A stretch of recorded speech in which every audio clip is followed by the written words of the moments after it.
Hey you guys, welcome to Drinkity Drinks. Today we have a special whiskey from Tennessee. It's called Blue Note. Some of you guys might have heard of it. They have like a 9-year and I think, was it a 17-year or something like that? Well, they have the regular Blue Note. This is the uncut. This is a store pick. Well, mainly all the uncuts I think are very rare because it's not a normal thing that they do. This thing comes in 116.9 proof, so it's pretty up there, almost 117. I'm gonna tell you a little bit about this as much as I know. Basically, the distillery, Blue Run Distillery. So they had a rick house with all these Blue Note whiskeys up in barrels inside of this distillery, and a tornado hit, ripped through the freaking rick houses, destroyed so many barrels. And actually the barrels stood there for a while. I don't remember exactly how long, but they were damaged, and I guess maybe the owner thought that most of them were no good anymore or something, but time had passed, maybe 6 months, maybe a year, I don't know exactly. They went through and shuffled through the rubble and all that stuff and found some of these barrels, which this is from one of those barrels. So these are like the surviving barrels from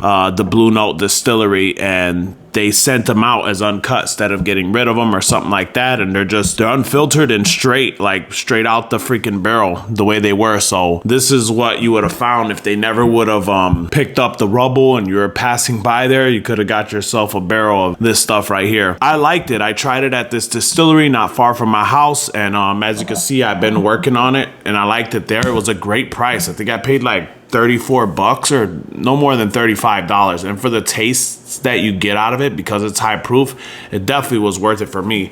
So much so that I bought another bottle of it.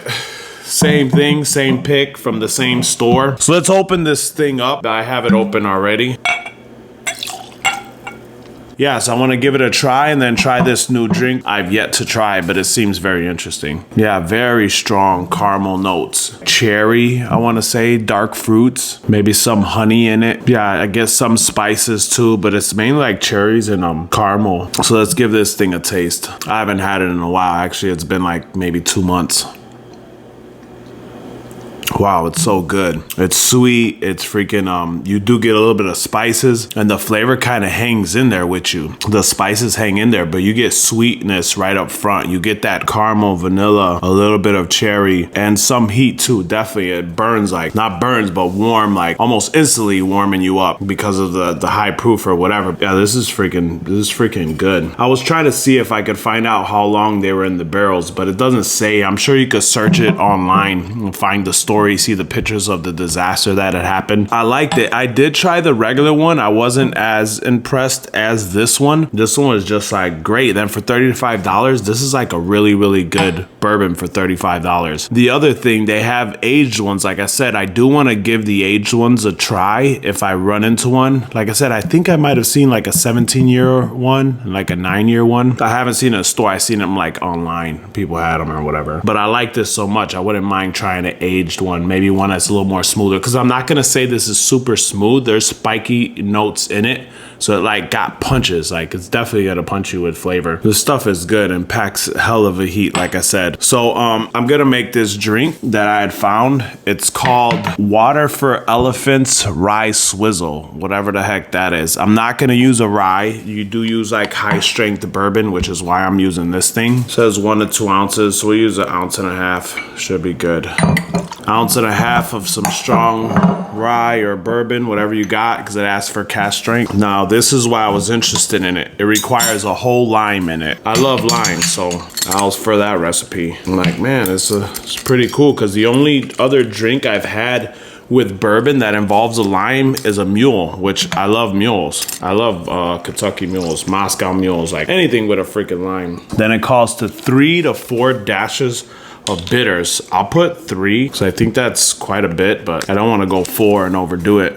And a little bit of sweetener. I'm using simple syrup. I'm just gonna put a little bit. I hate when I over sweeten it, and this one already has like a little bit of sweetness in it, so I don't think you need too much. It's mainly made for a rye, which, you know, some ryes aren't really that sweet. Smells sweet.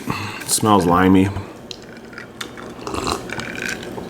Oh yeah, that's a good drink. More spiciness, because I guess you got the bitters really coming out. I'm just gonna hit it with a tad bit more sugar, because there's like a lot of acidity from the limes.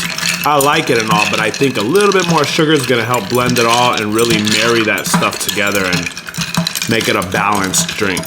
Because right now it's real citrusy and spicy from the bitters. Yeah, this is a really good drink. If you like limes, give this drink a chance. It's almost like an old fashioned, but with lime. You could even throw a cherry in there because this has like cherry notes. But I really like this drink, and I'm gonna be making more of these drinks, especially with something strong like this. It punches through with the flavor. It's just really balanced inside here. I haven't made a good random drink in a while, usually because I don't try the drinks before I make them. I just make them and see how they come out. And I want to say like 50% of the time they're not that good or not that impressive. This is really good with this Blue Note. Like, this is the Blue Notes drink. This is what I'll be making from now on with that. But I like it straight too. I've been drinking it straight. I haven't made a drink out of it yet. But this is definitely a great drink for it.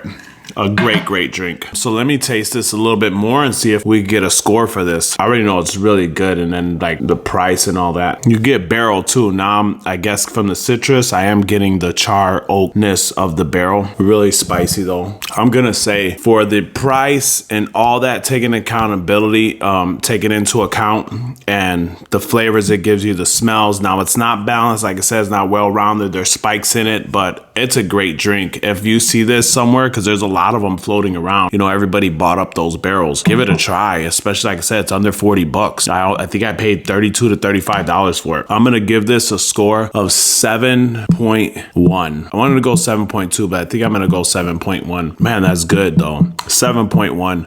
I'll stick to the 7.1. But it's a great bourbon either way. 7, anything above 7 is good. Like when it gets to 6, it's just okay. Probably not worth the money. But for the money and all that stuff, great bourbon, great bargain, makes a great drink. Water for elephants. Rice, it's not, I wouldn't even say rice was, there's no rye, but this water for elephants is really good. Give that drink a try with one of your cash drinks or something like that. So anyways, yeah, I just wanted to bring the attention to this. If nobody's ever tried it, I don't really see too many people doing reviews of this, and I think it's great. So until next time, you get yourself a drink with someone you love.